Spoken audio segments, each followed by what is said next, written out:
Баршаңызға қайырлы күн, құрметті көрермен. Менің каналыма қош келдіңіз.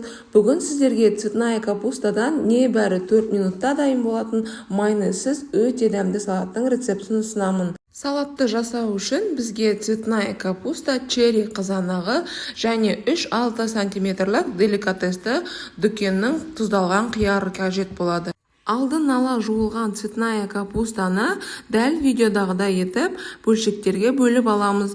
Құрамына қажетті заттардың мөлшерін описание бөлімінде жазып қалдыратын боламын. Жалпы цветная капуста адам ағзасына өте пайдалы, сондықтан егер сіз мен сияқты түріне қарап дәмін көрмеген болсаңыз, міндетті түрде осы салатты жасап, дәмін көруге кеңес беремін.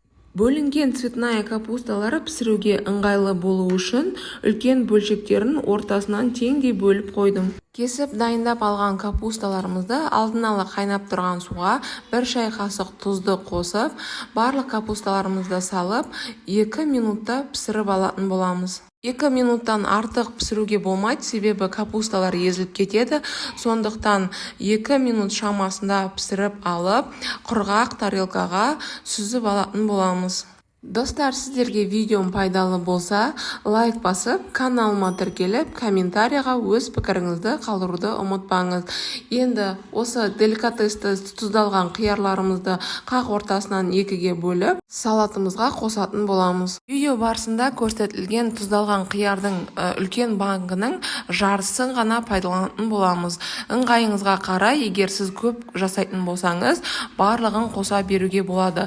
Таза ыдысымызға туралған қиярларымызды салып, черри қызанақтарымызды дәл солай керек емес бөлшектерін алып тастап, дәл қақ ортасынан бөліп, салатқа қосамыз. Осы туралып болған көкөністеріміздің үстіне жаңағы пісіріп алған цветная капустамызды ыстық күйінде қосатын боламыз. Салатта тұздалған қияр болғандықтан тұзды кішкене ғана қоссақ жеткілікті, шай қасықтың ұшында етіп қосатын боламыз. Және мен салатты чим-чим приправасының фунчоза деген түрін пайдаландым. Үйдегі бары сол болды. Бұл салатқа негізі корей салаттарына, сәбіз салаттарына немесе капуста салатына арналған чим-чим приправасын қолдансаңыз болады. Қызыл және қара бұрышты шай қасықтың ұшында етіп қосамыз және барлығын жақсылап араластырып аламыз. Дайын болған салатты жылы салат ретінде де ұсынсаңыз болады. Мен холодильникке 2 сағатқа бетін жауып қойып қойдым. Осымен біздің 2 сағат тұрған салатымыз дайын болды. Енді тарелкаға салып, дәмін көретін боламыз.